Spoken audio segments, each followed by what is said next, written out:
I was 17 years old when this happened, and at the time I made a lot of money babysitting in my neighborhood in Waltham, Massachusetts. It was a quiet suburb, big houses, wide streets, and little activity after 8 at night. I was in my senior year of high school and accepted practically any job that came up because I wanted to save money for college. The parents of these 2 children had moved into that old house a few months earlier. I had already been there once during the afternoon to meet the kids and take a quick tour of the house. It was large, with 2 floors and an attic that they said was closed for renovations. I remember the mother laughing and saying the house felt bigger on the inside than it looked from the outside. On the night everything happened, they were going to dinner in Boston and said they would be back after midnight. The house was at the end of a cul-de-sac with large trees and very little street lighting. It was cold, typical Massachusetts fall weather, and the air had that smell of wet leaves when I arrived. The children, a 6-year-old boy and a 4-year-old girl, were calm. I gave them dinner, we watched a little TV in the living room, and around 8:30 I started the bedtime routine. The second floor had a long hallway with beige carpet and old framed pictures on the walls. I remember the hallway seeming darker than the rest of the house, even with the lights on.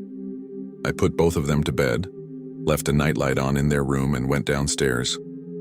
The house became very quiet after that, the kind of silence you only notice when you're alone in a house that isn't yours. I sat on the living room couch with my phone and the TV playing softly just to have some noise.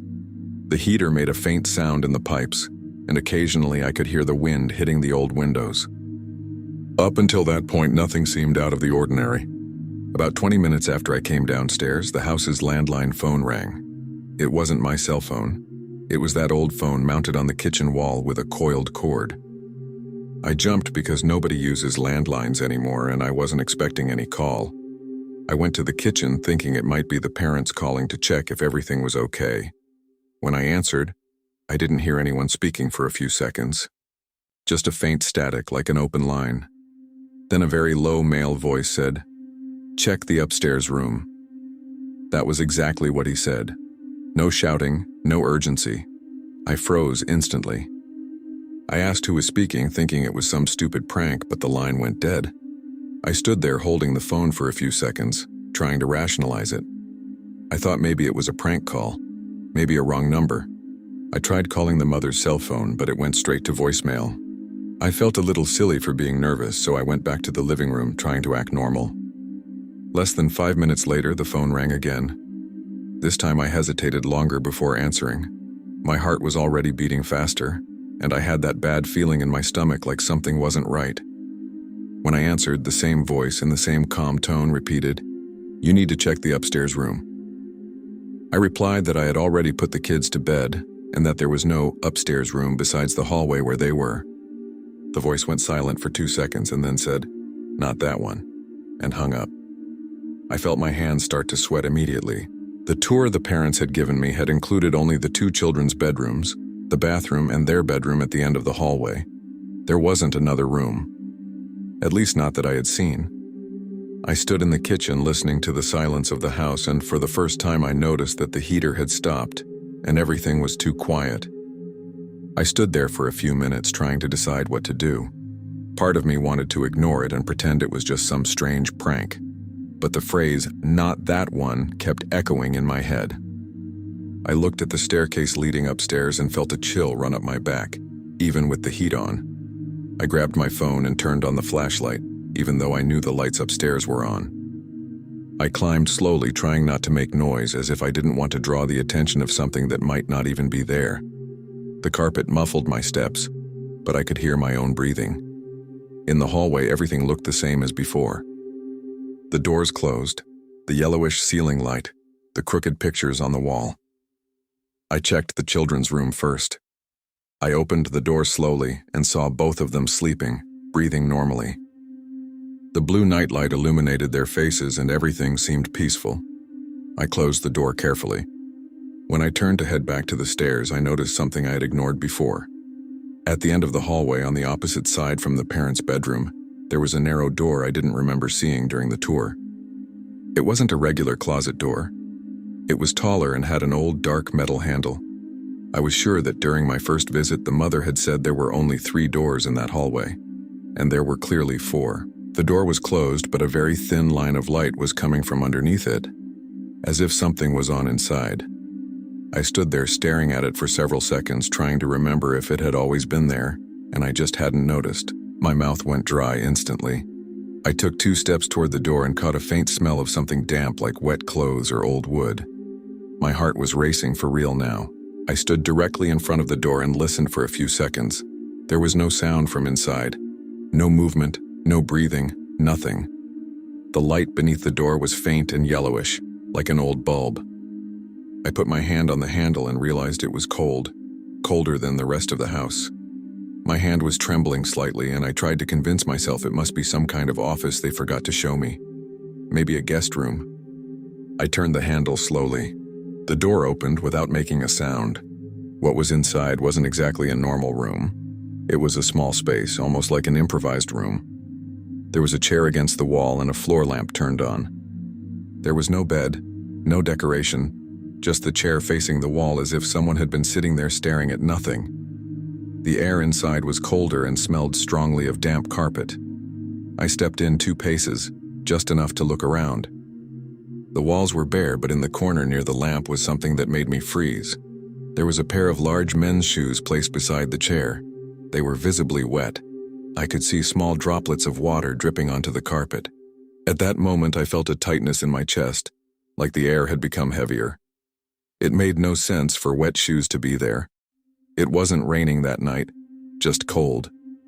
And I hadn't heard anyone enter the house. My first reaction was to think maybe they belonged to the kid's father, but why hide a room? And why would the voice on the phone know about it? I suddenly felt an urgent need to get out of there and hurried back down the hallway. When I reached the living room, the first thing I noticed was the strange silence. The TV was still on, but it seemed lower, as if the volume had been reduced. I was sure I had left it louder. My heart was pounding and my hands were cold. I went straight to the kitchen to check the back door without really knowing why. And that's when the ground seemed to drop beneath me. The back door was slightly open. Not wide open, but enough for the cold air to come in and make the curtain move slowly. I had locked that door as soon as I arrived. I clearly remembered turning the key because I always do that in houses that aren't mine. I took 2 steps closer and saw marks on the kitchen carpet near the door. They were footprints, clearly large shoe prints, and they were wet. I felt a knot in my throat. The footprints started at the back door and continued into the house, across the kitchen and toward the staircase. I could see the sole pattern clearly defined, as if someone had walked in with soaked shoes. The carpet was darkened at each step. I hadn't heard anything. No door, no footsteps, nothing. My mind started trying to find explanations. Maybe I had forgotten the door open. Maybe the marks were old, but they were shining under the light, still damp. I heard a creak from upstairs, like wood giving under weight. It wasn't the normal heater noise, it was heavier, like someone walking slowly down the hallway. I stood completely still in the middle of the kitchen, trying to decide whether to run out of the house or go upstairs to protect the children. My first instinct was to run, go out the front door and call the police from across the street. But when I looked at the staircase and imagined the 2 kids sleeping upstairs, I couldn't just leave. I felt that responsibility immediately. I grabbed my phone with trembling hands and dialed 911. My voice came out low and shaky as I explained that someone might be inside the house. The operator started asking questions, but in the middle of the call I clearly heard a creak upstairs, like a door being opened slowly. It wasn't the kid's bedroom. It was farther down the hallway. I told the operator I could hear someone upstairs. She told me to leave the house immediately, but I couldn't accept leaving the children. I hung up without even realizing it because all my attention was on the sound. I climbed the stairs as quietly as I could. Each step felt too loud. My heart was pounding so hard I could feel it in my neck. At the top of the stairs, the hallway was different. The ceiling light was off. I was sure I had left it on when I came down. The only light came from the blue nightlight in the children's room and a faint glow at the end of the hallway. I took a step and felt the damp carpet under my foot. The footprints continued upstairs too. I could see fresh marks heading toward the children's bedroom. That's when real panic hit me, the kind that paralyzes. And then I heard something very low coming from inside their room. It wasn't crying. It was a whisper. I walked to their bedroom door, my legs nearly giving out. The whisper continued soft, like someone trying to speak without being heard. I put my hand on the handle and opened it slowly. The blue lamplight illuminated only half the room. Both beds were in place, blankets seemingly undisturbed. For a second, I thought I had imagined the sound. But as my eyes adjusted, I noticed something wrong. The closet door was open. It hadn't been before. And the girl was sitting up in bed, staring fixedly at the corner of the room. She wasn't crying, just staring. The boy still seemed asleep. I stepped in quickly and asked what was going on. She pointed at the closet and said in a low, confused voice that the man was asking where I was. I felt my blood run cold. I went to the closet and pulled the door open all at once. It was empty. Just clothes hanging and a box on the floor.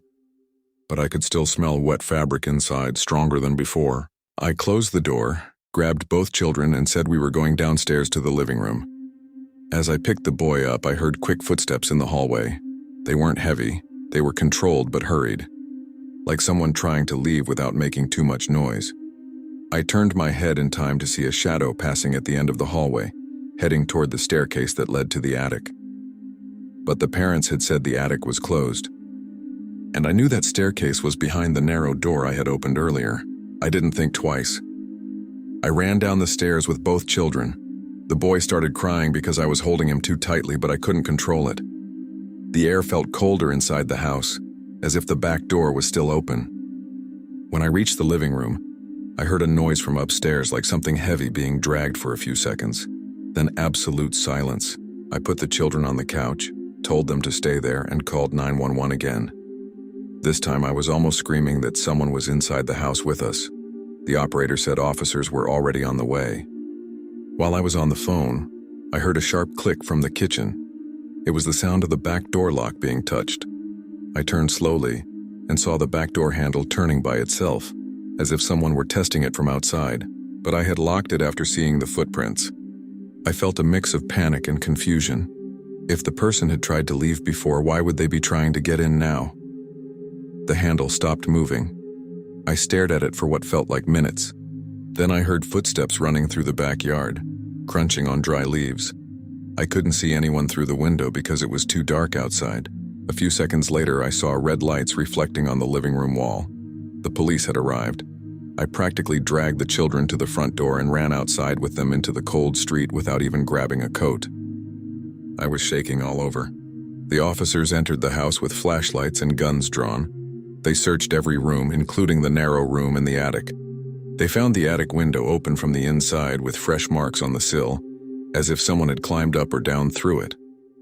In the backyard, there were footprints leading to the back fence. They also saw the wet marks on the carpet and photographed everything. They never found anyone that night. The parents arrived shortly after in shock and said they had never used that narrow room. It had already been there when they bought the house. The police believed someone may have entered while the family was still out and stayed inside watching. I never went back there. For weeks, I kept waking up hearing in my head that calm voice telling me to check the upstairs room. To this day, when a landline phone rings, my stomach turns. Story 2. I was 13 years old when this happened, and I lived with my mother in a small town in Indiana called Plainfield. It was a typical residential neighborhood, wide streets, single-story houses with front lawns, and practically no movement after 9 at night. I played soccer at school, and during that time, fall practices ended after dark. My mom worked late at a hospital in Indianapolis and couldn't always pick me up, so I walked home. The school was about 15 minutes from my house. I had taken that route dozens of times, and nothing strange had ever happened. It was a Tuesday, cold, and the air had that smell of wet grass and soil. I was tired from practice and just wanted to get home, shower, and sleep. I left the field close to 8:30 at night. Most of my friends left by car with their parents, and within a few minutes I was walking alone along the sidewalk. The streets were almost empty, just a few house lights on and the distant sound of a TV here and there. I had my backpack on and was still wearing my sweaty uniform under my hoodie. I remember the sky being completely dark, no visible moon, and some of the streetlights were burned out. When I turned onto my street, which was longer and had few trees, I saw something at the far end of it. There was a man standing near the corner, exactly where the asphalt met a darker area because the streetlight there was out. He wasn't walking, just standing. At first, I didn't think much of it. I figured maybe it was a neighbor waiting for someone or looking at his phone. But there was something strange about the way he stood. He wasn't leaning against anything, didn't seem to be smoking or looking at a phone. He was just standing there, arms at his sides, facing the street.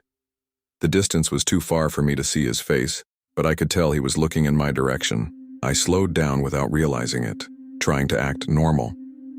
My first thought was to cross to the other side of the street, but that might draw attention. So I kept walking as naturally as I could. My heart started beating a little faster, that feeling you get when you know something isn't right but can't explain why. I walked another block. When I looked again toward the end of the street, the man wasn't in exactly the same spot anymore. He seemed closer, not by much, but enough for me to notice he had moved. The broken streetlight made everything blurry, but now I could see he was several yards ahead of where I had first seen him. The strange part was that I hadn't heard any footsteps.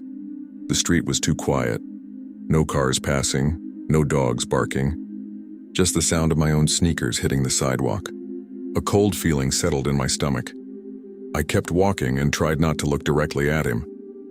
But when I passed another house and discreetly turned my head, he was again at the same distance as before. Not closer, not farther.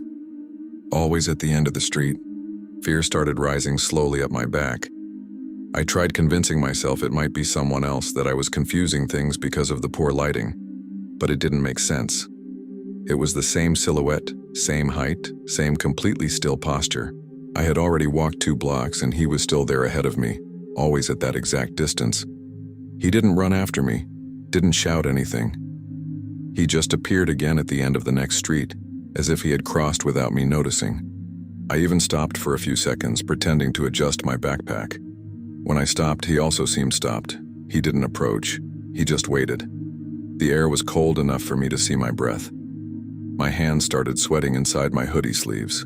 I thought about calling my mom, but I knew she was still at work and probably wouldn't answer. I thought about knocking on someone's door, but most of the houses had their lights off. I started walking faster, not running yet, but a quickened pace. And then it happened again.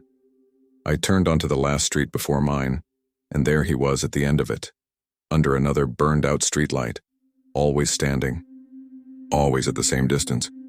My heart was pounding so hard I could hear it in my ears. At that point, I stopped trying to act normal. I began walking quickly, almost jogging. My street was shorter, so I could clearly see my front gate halfway down the block. I didn't want to look back, but I did, and he was there again. Not closer, but not gone either. Always at that impossible distance, as if the street were stretching between us. My legs felt light, that rush of adrenaline before you run. My breathing became short and I started sweating even in the cold. I had a clear feeling that if I stopped, he would come closer. It wasn't rational. It was just certainty. I started running. I didn't look back again. I ran straight to my house, my backpack bouncing against my back and my shoelaces nearly coming undone. I heard my own footsteps echoing in the empty street, and for a second I thought I heard other footsteps too. But it might have just been the sound echoing in the silence. When I reached my house, my hands were shaking so badly I almost dropped the key. I opened the door as fast as I could, went inside and slammed it shut behind me. I locked it and turned the deadbolt twice to be sure. I stood in the entryway for a few seconds, breathing hard, trying to hear if someone had stopped outside. I heard nothing, just the silence of the empty house. I went straight to the living room window and pulled the curtain aside just enough to peek at the street. My heart was still racing, and my hands were shaking so much the fabric rustled. The street looked completely empty. No man at the end of it. No shadow moving. Just the row of houses and a few lights on inside. The streetlight at the end remained off, leaving that area darker than the rest. I stared for almost a full minute, trying to see any movement. Nothing. It was as if he had never been there. I started feeling a little ridiculous, thinking maybe I had exaggerated everything in my head because of exhaustion, but I was still too uneasy to go up to my room. I stayed in the living room with all the lights on, pacing back and forth. I texted my mom saying I had arrived home. I thought about telling her what had happened, but it sounded too strange to write. A man who keeps reappearing at the end of the street. So I decided to wait until she got home to tell her in person. After about 10 minutes, I started feeling cold again, but this time it was different. Not just the weather, it was that feeling of being watched. I looked at the window again and briefly thought I saw something move near the lawn. But when I pressed my face closer to the glass, I saw nothing. I decided to go upstairs because standing in the living room wasn't helping. My house was small, 2 bedrooms upstairs and a bathroom in the hallway.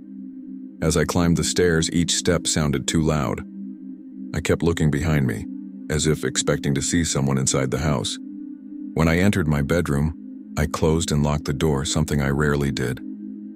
My bedroom window faced the side yard and part of the street. I approached it but was afraid to open the curtain fully. I opened it just a little, enough to look. The street was still empty. No man standing there, no strange movement. I changed clothes quickly, still with that sick feeling in my stomach. While I was in my room, I heard a faint sound from outside. It wasn't loud, but it was distinct, like someone stepping on wet grass. It sounded slow, dragging. I froze. I stood in the middle of my room listening again. The sound came once more, closer to the window. My room was on the 2nd floor, so it made no sense for someone to be that close without me seeing them. My heart started pounding again. I slowly approached the curtain and took a deep breath before pulling it a bit more aside. I didn't see anyone, just the dark yard, partially lit by the weak streetlight. But the grass looked slightly flattened in some spots, as if someone had just walked across it. I stared at the yard, trying to find anything moving. The cold glass against my forehead made me realize I was trembling again.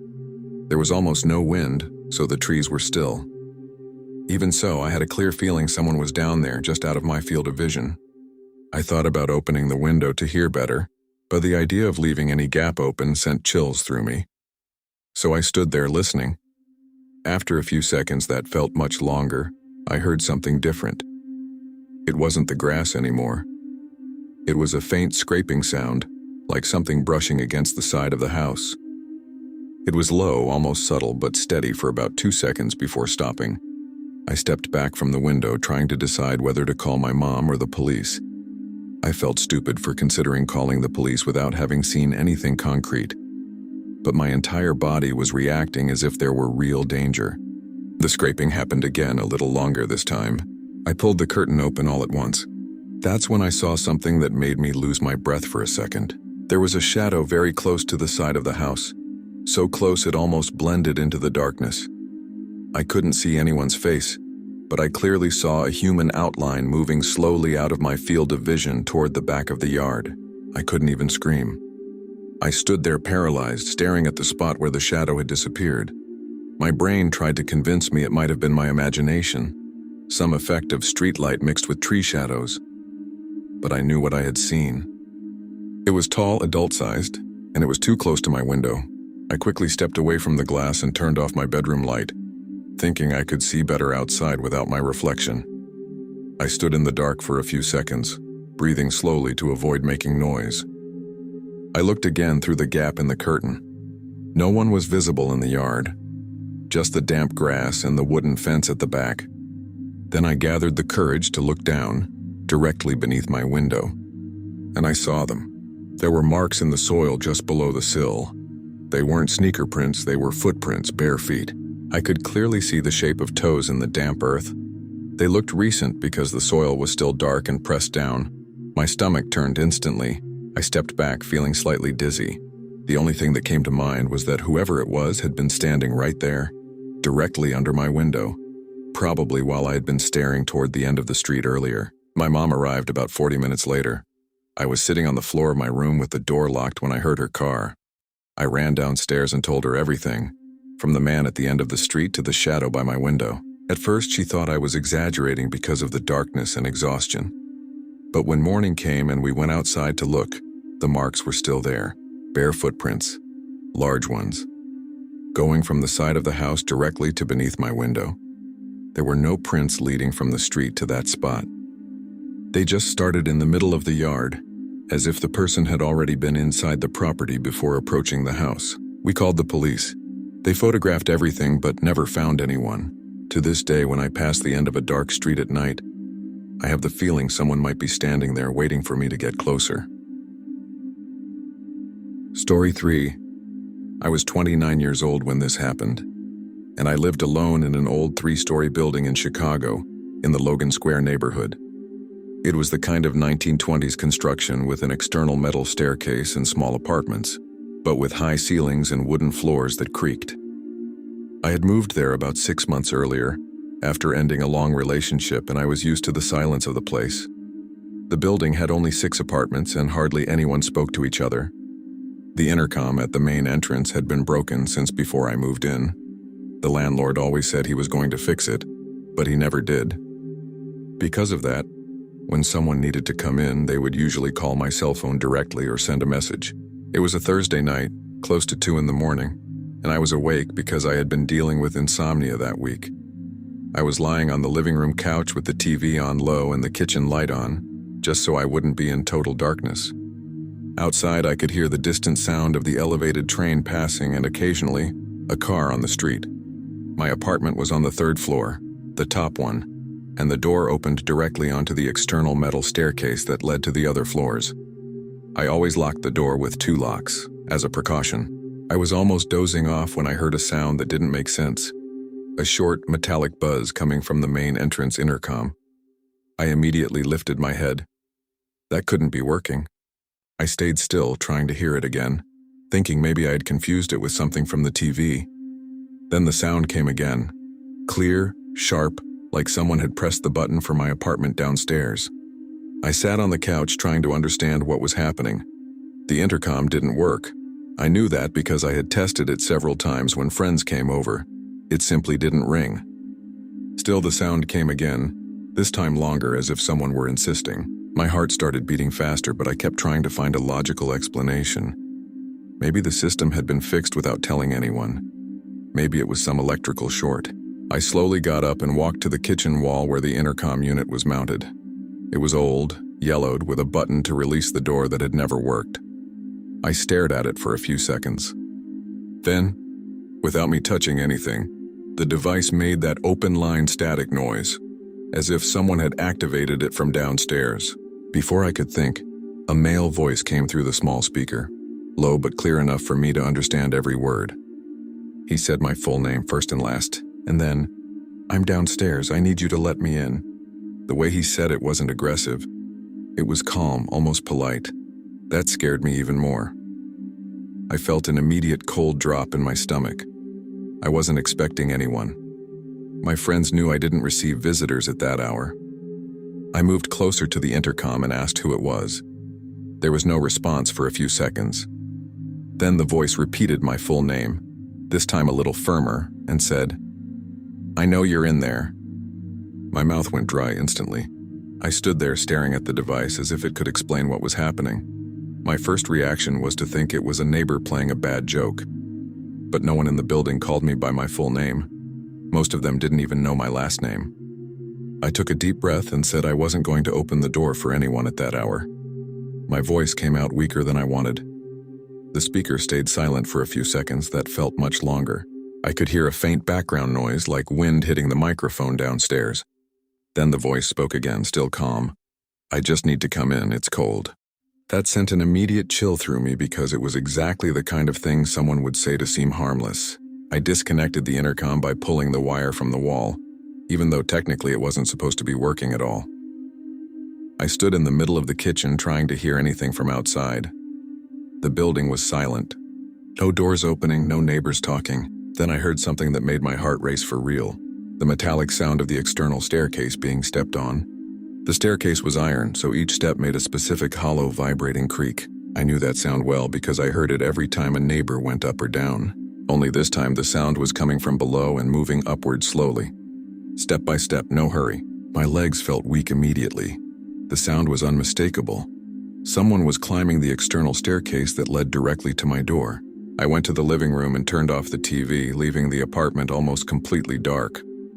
Only the kitchen light was still on, but I turned that off too. I stood near the door, trying not to make any noise. The metal staircase creaked with each step. slow and heavy, as if the person were climbing carefully, not rushing. I mentally counted the flights. First floor, second. The sound continued. I could even feel a slight vibration in the wall when a foot hit the iron. When the footsteps reached my floor, the noise stopped. There was absolute silence for a few seconds. I could hear my own breathing and the distant sound of the train far away. Then I heard something very close to my door. A light dragging sound, as if someone were resting a hand against the wood. I held my breath. Then the doorknob slowly began to turn. It wasn't a quick test. It was slow, as if the person were feeling the mechanism from the inside. The lock held, but I could clearly see the handle moving. My heart was beating so hard I thought he might hear it from outside. I stood completely still, my back pressed against the wall next to the door. The handle kept turning for a few seconds, stopped, and then turned again, a little harder this time. I heard the faint click of the first lock being forced, but it didn't give way. My throat was dry and I could barely breathe. I slowly picked up my cell phone and began dialing 911, trying not to make any sound that would reveal I was standing there. Before I pressed call, I heard something that chilled me even more. A whisper right next to the door. My full name spoken almost against the wood. It wasn't shouted. It was said in a low, controlled tone, as if the person knew I was only a few steps away. I finally called the police and in a low voice told them someone was trying to enter my apartment. While I was speaking, the doorknob stopped moving. I stayed silent, trying to hear if he was still there. Then I heard the sound of the metal staircase again, but this time going down. Slow, steady steps. I didn't move. I waited until I couldn't hear anything anymore. Even so, I stood there for several minutes with the phone still in my hand. The police arrived about 10 minutes later and came up to my floor. They didn't find anyone on the stairs or on the street. But when they checked the door, there were fresh marks around the lock, as if someone had tried to use a thin tool there. The next day I spoke to the landlord. He swore the intercom was still broken and that no one had worked on it. When we called a technician a few days later, he confirmed that there was no way that device could have transmitted any voice that night. To this day, I don't know how that person knew my full name or how he managed to activate the intercom. I moved out 2 weeks later. What bothers me most isn't the attempt to break in. It's the calm way he said my name, as if he were already certain I had nowhere to go. Story 4. I was 11 years old when this happened, and I lived with my parents in a suburban neighborhood in Lancaster, Pennsylvania. It was a quiet street, full of similar houses with garages in the front and backyards behind. My parents rarely left me alone, but that night they had to go to my aunt's house to take care of something quickly and said they would be back in less than an hour. I was already used to being alone for short periods, so I didn't make a big deal out of it. It was early winter, cold outside and already dark around 6:30. I stayed in the living room playing video games with the lights on and the TV a little louder than usual because I didn't like the silence of the house when I was alone. Our house had a basement accessed by a wooden door in the hallway that connected the kitchen to the living room. That door was always closed and locked. My dad was kind of paranoid about it, saying he didn't want me going down there without him because there were tools and dangerous things. I knew he had locked it before leaving because I heard the sound of the key turning. While I was playing, completely focused on the screen, I started to hear a sound that didn't match the rest of the house. At first, I thought it was the heater turning on, but it wasn't the same kind of noise. It was a slow creak, like wood being pressed gradually. I paused the game and stayed quiet, trying to listen better. The sound came again. It was coming from the hallway, more specifically, from the direction of the basement door. I sat still on the couch for a few seconds, holding the controller, trying to convince myself it was just the house settling, like my parents always said when something creaked. Old houses make noises, especially in the cold. But that sound wasn't random. It was rhythmic, like something pushing slowly and releasing. I lowered the TV volume almost to zero. The silence became heavy instantly, and then I clearly heard the click of the basement doorknob moving. It wasn't loud. It was that soft, metallic sound of metal turning carefully. My stomach tightened immediately. My dad had locked it, I was sure of it. I stood up slowly from the couch and took a few steps toward the hallway entrance, but without getting too close. The kitchen light was on, partially illuminating the basement door. That's when I saw it. The door wasn't completely closed. It was slightly open, maybe 2 or 3 fingers wide. I could see the darkness of the basement inside. My heart started pounding so hard I could feel it in my neck. My first reaction was to think maybe my dad had forgotten to lock it, but I clearly remembered the sound of the key. And even if it had been unlocked, it never opened on its own. I stared at the gap, waiting for something to move inside. I stood there staring at that dark crack, trying to hear anything from inside. The basement always had a specific smell, kind of damp, like cold concrete and old wood. Even from the hallway, I could smell it stronger than usual, like the air was rising through the opening. I took 2 more steps forward very slowly, feeling the cold floor under my feet. The hallway seemed longer than usual. Every small creak of the house made me hold my breath. I got close enough to clearly see the doorknob. It was slightly tilted downward, as if it had been turned recently. I didn't touch it. I just stared. That's when I heard a sound from downstairs. It wasn't loud, it was like someone dragging a foot across the cement floor. A rough, short sound and then silence. My heart raced instantly. My hands started tingling and I felt an immediate urge to run out of the house. But the front door was only a few feet away from the basement door and I would have to pass it. I didn't want to get close to that opening. The silence returned, but it wasn't a normal silence. It was the kind where you feel something is waiting. I slowly stepped back, trying not to make any noise. I began backing down the hallway without taking my eyes off the door. I expected at any second to see the gap widen or a shadow move inside. But nothing happened. Just that opening, too dark to see anything. When I reached the living room, I grabbed my phone from the couch.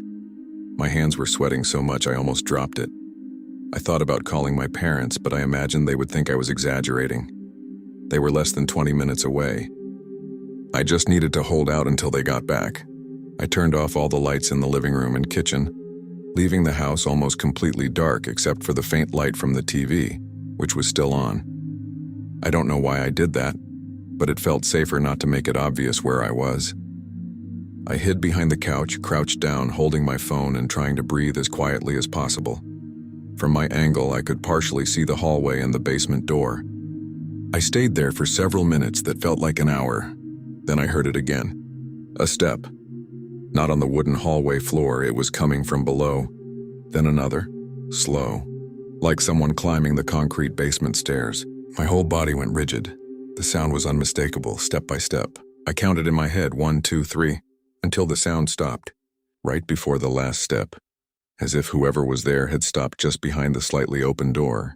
I stayed behind the couch, trying not to breathe too loudly. My chest hurt from holding my breath. The silence returned, but now it felt different, heavier. I knew that if someone was there, they were just inches from the basement door. I could still see the dark crack the same way as before, but now it seemed larger, or maybe that was just my imagination. Suddenly, the door moved a little. It didn't swing open all at once, just a light push, enough to widen the opening a few more inches. The low creak of the hinge was the worst part. It was slow, like the person was testing whether anyone was in the hallway. I felt an overwhelming urge to run, but my legs simply wouldn't move. Then I heard a different sound, closer to the floor, like something being placed on the hallway floor. I couldn't see anything from where I was, but I clearly heard a soft, dragging noise. Then silence again. My brain started trying to convince me it might be an animal that got in through a basement window. Maybe a raccoon. I tried to cling to that idea because it was less terrifying than the alternative. But raccoons don't turn doorknobs, and they don't climb stairs with such controlled steps. I squeezed my phone in my hand, ready to call the police if I heard anything else. After a few seconds that felt endless, I heard something that made my stomach drop. A step in the hallway, not in the basement. In the hallway outside the door. It was a light but clear sound of weight shifting onto the wooden floor. I almost jumped up and ran, but I forced myself to stay still. I could only see part of the hallway from there, and in that visible section, something appeared that I have never forgotten. The tip of a foot, bare, dirty with mud. It was visible for a second, paused at the edge of my vision like the person was testing the space before taking another step. My whole body froze. It wasn't an animal. It was someone. The foot slowly moved out of my field of vision toward the kitchen. I heard 2 more light steps, then complete silence. I didn't know if the person was still inside the house or if they had left through the front door. I stayed crouched behind the couch, making no sound for at least 20 minutes. My legs started to hurt, but I didn't move. Then finally I heard the most normal and most comforting sound of my life. my parents' car pulling into the garage. I waited to hear the front door open and their voices calling my name before coming out of hiding. I was shaking when I came into the kitchen and told them everything, almost crying. My dad went straight to the basement door. It was open almost halfway. The key was still in the lock, but unlocked. We went down together with the lights on. Nothing seemed to be missing, no tools out of place. But on the cement floor of the basement there were muddy footprints, clearly defined. Bare feet, large ones. And they weren't mine or my dad's. There were no signs of forced entry on the doors or windows. The police came, looked at everything, took pictures, but they never found anyone. To this day, when I remember that foot slowly appearing in the hallway, I still feel the same sensation of not being able to move. Nothing was taken, nothing was broken. But someone was there inside my house, standing just a few feet away from me in the dark. Story 5. I was 16 years old when this happened, and I lived with my parents in a small town called Casa Grande, Arizona. It was summer, one of those days when the thermometer easily passed 110 degrees Fahrenheit, and the asphalt seemed to release steam in the late afternoon. My parents had left for work and wouldn't be back until after 8 at night. I was alone at home, which wasn't unusual, but that week the heat was so intense that everything felt heavier. The air conditioning was running at full blast, making that constant noise that almost blends into the background of the house. I was in the living room wearing shorts and a t-shirt, scrolling on my phone and watching TV, trying not to think about the heat outside. The windows were closed, the blinds halfway down to block the sun that still left the sky orange. It was around 6:30 when someone knocked on the front door. It wasn't a light knock, it was firm, 3 hits in a row. I jumped because almost no one knocks on doors in that small town without warning first. Most people text or call. I stayed still for a few seconds, trying to hear if there would be another knock. There was. 3 more hits, a little stronger. My first thought was that it might be some salesperson or someone asking for donations. I went to the side window in the living room that gave a partial view of the front porch, but without opening the curtain completely. When I looked, I saw a man standing at the door. He looked like he was sweating heavily. A light-colored shirt stuck to his body, dark hair wet with sweat. He was leaning against the wall as if he were dizzy. I didn't open the door. I just spoke loudly from inside, asking who he was and what he wanted. My voice came out a little shaky because I already had that alert feeling you get when you're alone and someone shows up out of nowhere. The man responded in a hoarse, slightly breathless voice, saying he was feeling sick and needed water. He said it quickly, like he was in a hurry, but at the same time trying to sound weak. I remember him saying something like, "Please, just a glass of water, I'm getting dizzy." He put his hand on his chest and bent slightly as if he might faint. The first thing that crossed my mind was, if he collapses at my door and I ignore him, that's going to be awful. But at the same time, I remembered everything my parents always repeated. Don't open the door for strangers, especially when you're alone. I went to the kitchen to grab a bottle of water, thinking I could leave it outside without fully opening the door, just crack it and push the bottle through. But before doing that, I went back to the side window to take a better look. And that's when I saw something that changed everything. At the edge of my field of vision near the side of the porch, there was another man crouching. He was almost pressed against the wall, out of the direct angle of the door, like he was trying to stay invisible to anyone who looked through the peephole or opened the door slightly. I only saw him because the late afternoon light hit from the side and outlined his shape. He was wearing a cap, head down, and seemed to be looking toward the lock, as if waiting for me to open it. My stomach dropped instantly. At that moment, I stopped feeling sorry. Everything turned into pure alert. The man at the door kept talking, saying he was dizzy, that he just needed water, that he wouldn't come inside. His voice was loud enough for me to hear clearly through the door, but now I knew he wasn't alone. I stood completely still behind the living room wall, trying to decide what to do. If I answered that I wasn't going to open the door, they would know I was alone. If I stayed silent, maybe they would leave. My heart was pounding so hard I could feel it in my hands. The air conditioner was still running, but I started to break out in a cold sweat. I said, trying to keep my voice steady, that I couldn't open the door, but I could call an ambulance if he was feeling sick. As soon as I said that, his tone shifted slightly. Not aggressive, but less weak.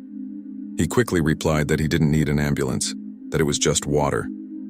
I carefully approached the window again without being seen, and saw the second man move slightly.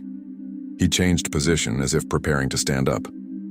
He didn't look like someone worried about a sick friend. He looked like someone waiting for a signal. At that moment, I felt a very clear certainty. If I opened that door even just a crack, they would force their way in.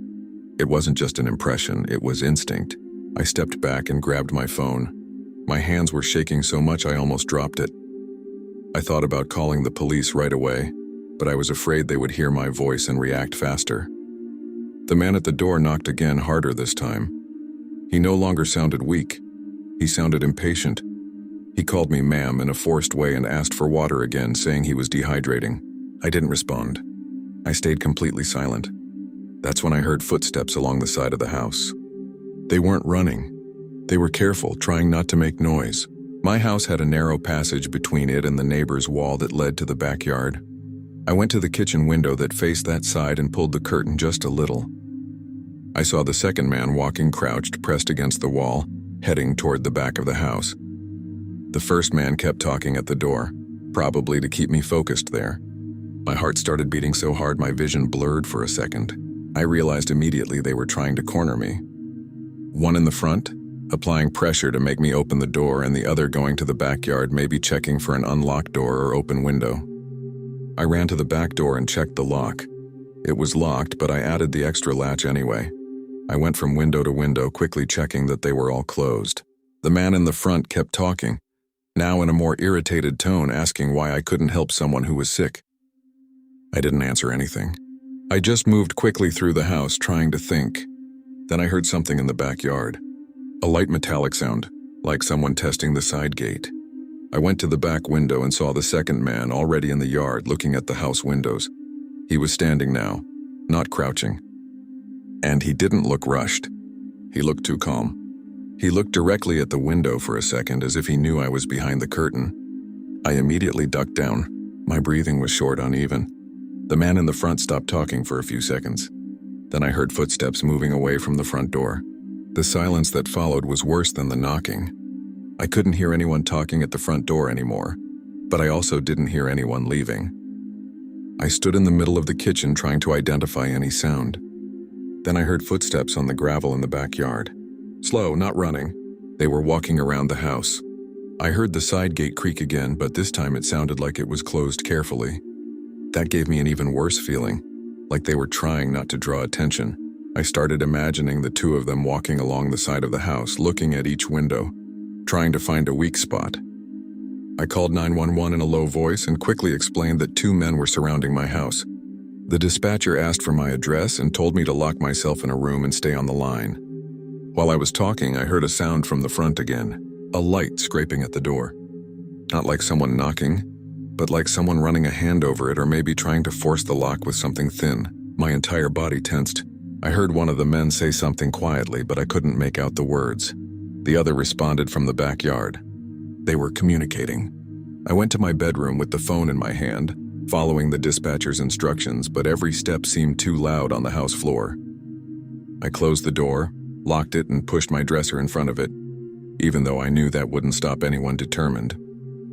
The dispatcher kept talking to me, telling me to breathe slowly, asking if I could still hear the men. I whispered that I could. From inside the bedroom, I could still hear sounds coming from the front of the house. Something scraping on the door, then a soft click, like someone trying to carefully turn the doorknob.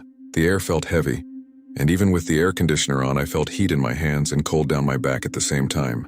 Then I heard quick footsteps in the backyard again. And right after that, total silence. No voices, no movement. It lasted a few seconds that felt eternal. Suddenly, a strong light turned on outside, shining through the gap in my curtain. It was my neighbor's backyard light. I heard a male voice shout something from the other side of the wall, asking who was there. At the same moment, I heard running footsteps, this time without any attempt at silence. Gravel crunching fast, the gate slamming, someone running past the front of the house. My heart almost jumped out of my chest. The dispatcher said the patrol car was 2 minutes away. I stayed there listening until I was sure no one was outside anymore. The police arrived shortly after. They searched the street and spoke with the neighbor who had turned on the light because he saw suspicious movement near the wall. They didn't find the men, but there were footprints in the backyard near the back windows and fresh scratch marks on the front door lock. They said it was probably an attempted break-in using the excuse of water because of the extreme heat. My parents arrived soon after. and I was still shaking when I told them everything. To this day, when someone knocks on the door during the summer, especially at night, my body reacts before my mind does. Thank you very much for your company until the end. Your support is what gives life to this channel. If these stories have caught you, don't forget to leave your like and comment on your opinion. And if you are not yet part of our community, sign up now to receive the next real horror stories.